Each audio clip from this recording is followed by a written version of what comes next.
Hey guys, good evening. So I think ये episode 6 है in the Q4 earning season. तो इसमें हम तीन बैंक्स के बारे में बात करेंगे, ICICI bank, AU small finance bank और यस बैंक। ठीक है, इनमें से एयू स्मॉल फाइनेंस बैंक का तो मतलब कुछ ही मिनटों पहले ही नंबर्स आया, तो ऑफ कोर्स उनका कॉन कॉल अभी हुआ नहीं है। लेकिन आईसीआईसीआई बैंक का नंबर्स आया और मैंने उसका कॉन कॉल में लाइव अटेंड भी किया, तो मैं ऑफ कोर्स वो सारे इनसाइट्स आपको बता दूंगा कि क्या क्या हो रहा है बैंक में, राइट। एंड ऑफ कोर्स उसके बाद हम लोग वो यस बैंक का भी नंबर्स के बारे में डिस्कस कर लेंगे, बिकॉज यस बैंक में भी बहुत लोगों का सवाल आता है कि लेकिन क्या यस बैंक का वर्स्ट हो चुका है, क्या अभी बैंक इंप्रूव कर रहा है, तो उसके बारे में भी हम डिस्कस कर लेंगे। सबसे पहले हम बात करते हैं आईसीआईसीआई बैंक की, because of course ICICI bank सबसे मतलब बड़े बैंकों में एक है, राइट। तो आईसीआईसीआई बैंक का देखो, आईसीआईसीआई बैंक का ऑल आई कैन से इसके लिए उनका एसेट क्वालिटी खराब नहीं हुआ है। बैंक का पोर्टफोलियो का जो क्वालिटी है, राइट, पोर्टफोलियो मतलब यहाँ पे आप देख सकते हो उनका रिटेल बुक, कमर्शियल बैंकिंग का बुक, फिर आपका रूरल बुक, उनका जो कॉर्पोरेट बुक, कोई एक पर्टिकुलर पार्ट नहीं है जिसपे मैं बोल सकता हूँ कि लाइक उनका बुक में प्रॉब्लम है। ओवरऑल उनका एसेट क्वालिटी भी, जैसे मैंने बोला कि अक्रॉस ऑल दी सबसेक्शन सब कुछ सही है। लेकिन बिजनेस का पेस ऑफ ग्रोथ घट गया। ठीक है, बिजनेस का पेस ऑफ ग्रोथ घट गया इन द सेंस, मतलब अगर आप पिछले 3-4 साल से आईसीआईसीआई बैंक को ट्रैक कर रहे हो, right, you would have seen के like the bank grew the overall loan book by 18-20% के आसपास, है ना। और उसमें से आप देखोगे बैंक का मेन फोकस था कि वो रिटेल बुक में बहुत तगड़े रेट से वो ग्रो कर रहा था, और रिटेल में भी अनसिक्योर्ड रिटेल में उनका बहुत पुश था। मतलब if you have tracked ICICI bank, मैं तो पिछले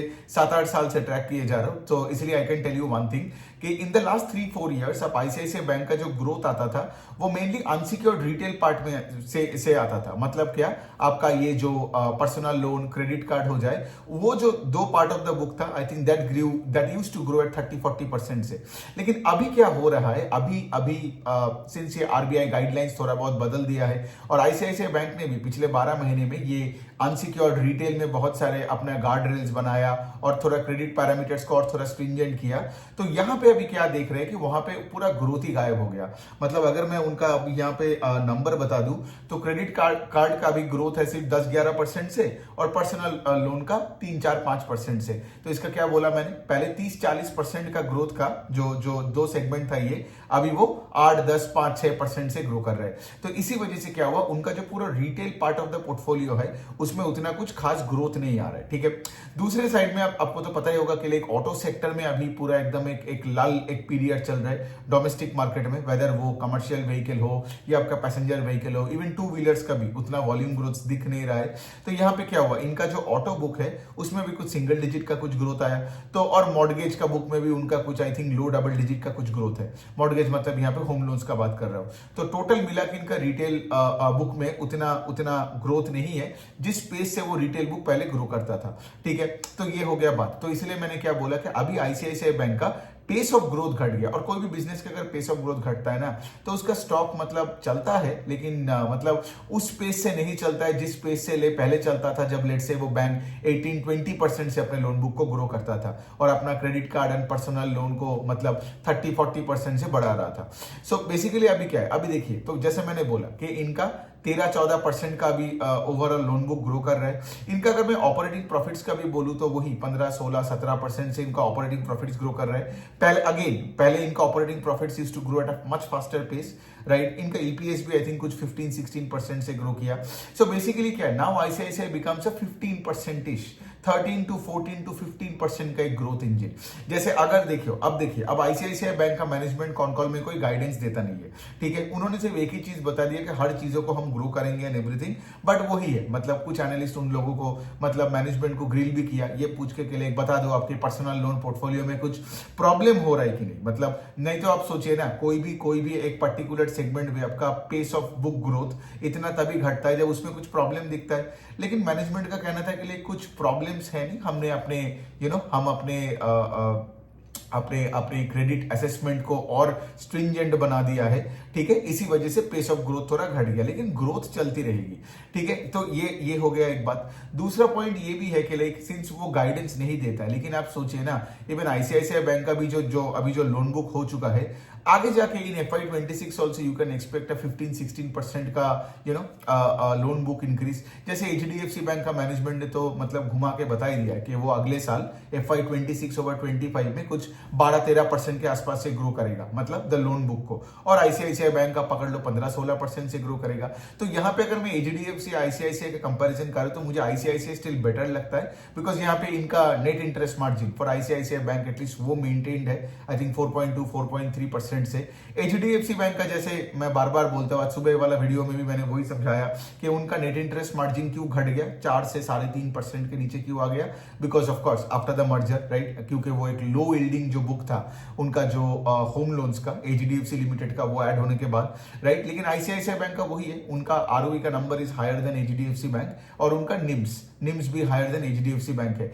but also having said that, market को कभी अच्छा नहीं लगता है जब कोई कंपनी का, कोई भी कंपनी हो, कोई भी सेक्टर का हो, ठीक है, उसका अगर पेस ऑफ लोन बुक घट जाए। जो मैं गाड़ी का स्पीड का एनालॉजी देता हूं, मतलब पहले आईसीआईसीआई बैंक का गाड़ी का स्पीड था कितना, अगर वो लोन बुक को 18% से ग्रो कर रहा है तो मैं क्या बोलता हूं, परसेंट को किलोमीटर पर आवर से चेंज करो, तो वो 18 किलोमीटर पर आवर पे उसकी गाड़ी आगे बढ़ता था। लेकिन अभी वही गाड़ी 13-14% से आगे बढ़ रहा है। मतलब क्या, गाड़ी आगे जा रहा है लेकिन गाड़ी का स्पीड घट गया। तो मतलब क्या, यहाँ पे स्टॉक बढ़ता है लेकिन वही स्टॉक में जो डिमांड होता है वो थोड़ा बहुत डिमांड भी घटता है, ठीक है। अगेन कोई रिकमेंडेशन नहीं है, अब देखिए जो होता है मैं आपको वही चीज को अच्छा बुरा लेके आपके सामने वीडियोस बना के देता हूं, और आखिर का जो जजमेंट है वो आपकी होनी चाहिए।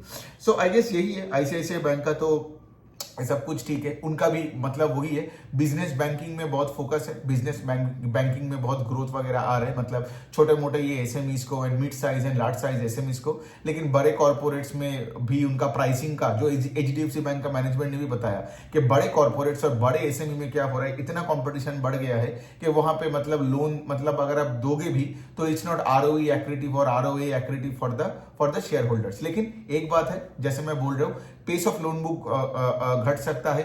एचडीएफसी बैंक का तो लोन बुक ऑलरेडी इतना घट चुका है और आगे जाके तो वही 10-12% का ही ग्रोथ करेगा।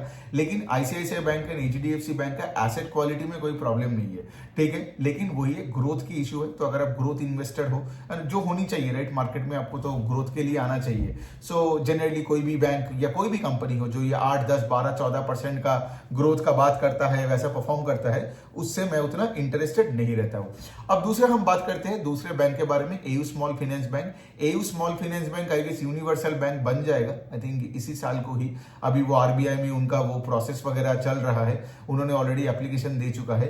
सो एयू स्मॉल फाइनेंस बैंक का क्या हुआ है मैं बता रहा हूं। पिछले 1-1.5 साल पहले उन्होंने फिनकेयर करके एक माइक्रो फाइनेंस कंपनी को एक्वायर किया था। और आपको पता है कि क्या हुआ, वो एक्वायर करने के बाद ही, ठीक है, मतलब I think you can say के लिए टाइमिंग गड़बड़ हो गया, टाइमिंग गलत हो गया, क्योंकि उसी बाद आपने देखा होगा कि 2024 से माइक्रो फाइनेंस का साइकिल ही पूरा खराब हो गया है ना, because of course customer over leverage, heat wave का, इलेक्शन, कितने सारे रीजंस था। बट वो तो चलो, वो तो दूसरे बात है। लेकिन अब क्या हुआ है, बिकॉज एयू के बुक में अभी वो फिनकेयर का बुक इंटीग्रेटेड हो चुका है, बिकॉज एयू के पास हमेशा सिक्योर्ड एसेट्स था, वेदर इट्स, आप देखोगे उनका जो बड़ा ऑटो का पोर्टफोलियो है, फिर आप देखोगे उनका जो ये जो मॉर्गेज बैक, जो भी उनका जो पोर्टफोलियो होता है, मॉर्गेज बैक पोर्टफोलियो मतलब वो होम लोन्स भी देते हैं और फिर मॉर्गेज बैक वो बिजनेस लोन्स भी देते थे, राइट। फिर उसके बाद उनका आई थिंक गोल्ड लोन्स का भी एक ढंग का पोर्टफोलियो अभी वो बना रहे हैं। लेकिन क्या था, एयू को अपना माइक्रो फाइनेंस का कोई बुक नहीं था, ठीक है, और एयू का भी माइक्रो फाइनेंस में कभी वेंचर ही नहीं किया था। So rather than growing a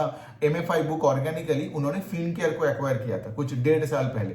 लेकिन अनफॉर्चुनेटली वही जो मैंने बताया, कुछ ही महीने बाद एक्वायर करने के बाद ही माइक्रो फाइनेंस का प्रॉब्लम चालू हो गया। तो इस बार के क्वार्टर में भी आप देखोगे एयू का जो भी मतलब से फॉर एग्जांपल क्रेडिट कॉस्ट बढ़ा है या फिर उसका एसेट क्वालिटी खराब हुआ है। बाय द वे, अगर आपको फाइनेंशियल सेक्टर को अच्छे से जानना है, ये सारे टर्म्स को सीखना है, बिजनेसेस को ट्रैक करना है, तो आप मेरा फाइनेंशियल वर्कशॉप ले लेना, मैं उसका ना रजिस्ट्रेशन डिटेल्स नीचे डाल दूंगा, ठीक है। एक बार आप वो वर्कशॉप देख लोगे ना, फिर आप कोई भी financial company across the planet आप आराम से देख पाओगे। So any which way, so coming back to that whole AU का थिंग।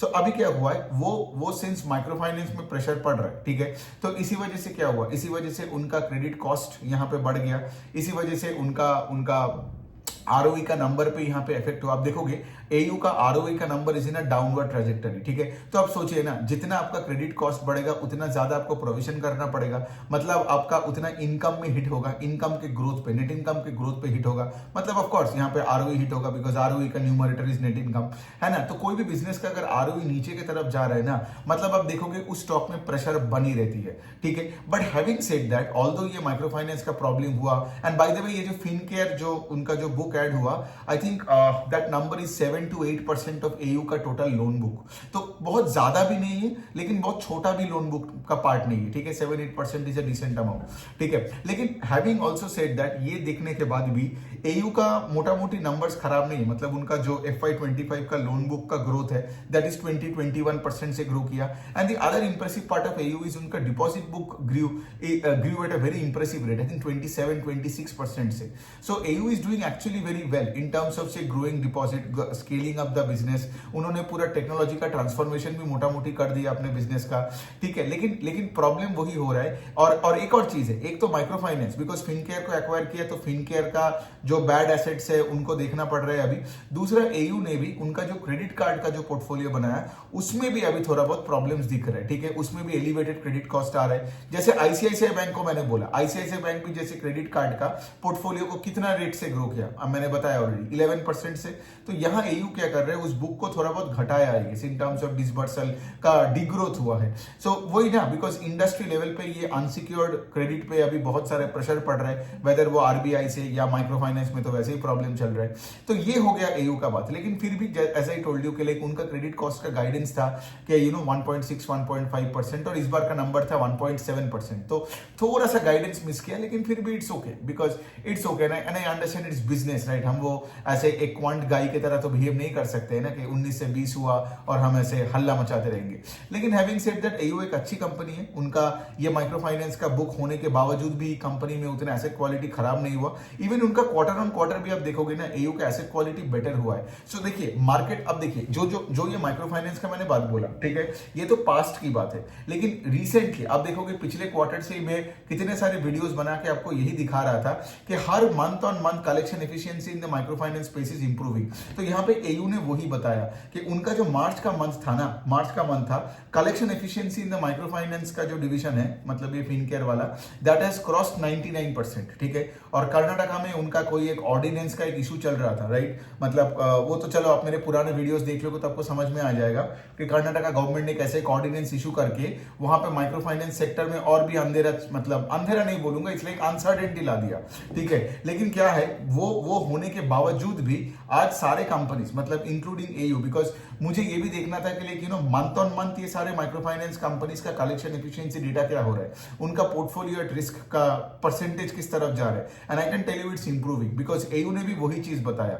एयू ने इवन आई थिंक उनकी पीपीटी में ये भी बताया कि उनका जो क्रेडिट कॉस्ट है that is maximised, okay, in the month of February March. अभी तो सिर्फ इंप्रूव ही हो रहा है। Actually if you ask me, I can tell you, अक्टूबर नवंबर के बाद से थिंग्स हैव स्टार्टेड इंप्रूविंग, ठीक है। लेकिन क्या होता है ना कि like if you just take a sample size of 2-3 months of improvement, मुझे वही डर लगता है कि लाइक क्या मैंने बहुत जल्दी ना बता दिया कि भाई बॉटम आउट हो चुका है। लेकिन लगता तो है अभी तो बॉटम आउट हो चुका है, बिकॉज पिछले क्वार्टर तक, मतलब आपने देखा होगा कि लाइक आप मेरे अगर यूट्यूब में मेरे वीडियोस देखते हो तो मैंने क्या बोला था, अक्टूबर से नवंबर बेटर, नवंबर से दिसंबर बेटर, दिसंबर से जैन बेटर और फेब भी अच्छा ही था। लेकिन अभी क्या हो रहा है, एयू ने ये भी बता दिया कि मार्च का भी डेटा अच्छा है। अब चलो हमें ये भी देखना पड़ेगा दूसरे माइक्रो फाइनेंस कंपनीज क्या बोल रहे हैं, राइट। ये सब उज्जीवन हो, इक्विटस हो, फिर ये अरमान हो, क्रेडिट एक्सिस ग्रामीण हो, स्पंदना स्फूर्ति हो।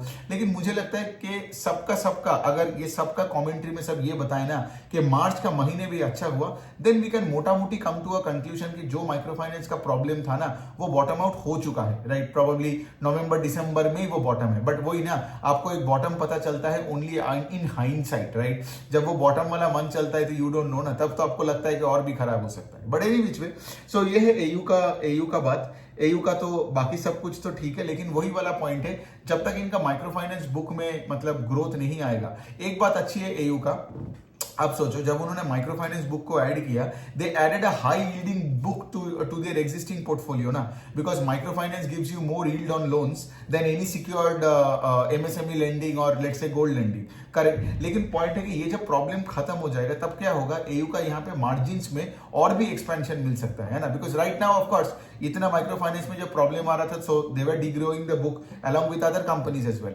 लेकिन going forward they can actually, because उनका यील्ड और भी बढ़ सकता है and that will result in a higher ROE number. Because AU का इट इज 2 साल पहले, 1.5-2 साल पहले भी उनका आरओई वाज 15% के आसपास, 14.5 एंड 15। अभी देखोगे तो the number is at 13। So basically AU का स्टॉक ना चलने का वही है कि like your ROE is very range bound. Plus हमें और भी देखना है कि उनका मैनेजमेंट क्या बोलते हैं कॉन कॉल में about the whole micro finance का आगे का क्वार्टर्स में क्या हो रहा है। Because apart from that space उनका बाकी जो स्मॉल बिजनेस लोन या ऑटो लोन का जो पोर्टफोलियो है, गोल्ड लोन है, they are doing absolutely fine and AU is one of the higher, because IDFC का भी तो वही प्रॉब्लम हो गया ना, IDFC फर्स्ट बैंक का, because of that micro finance का बुक उनका ओवरऑल पूरा ROE प्रॉफिटेबिलिटी सब नीचे की तरफ चला गया है ना। तो AU का भी कुछ ऐसा ही कुछ सीन है, बट AU आई बिलीव के लाइक IDFC से बेटर सिचुएशन में है। IDFC का आई think they have more problems because they I think have more exposure in Tamil Nadu and वो साउथ इंडिया में,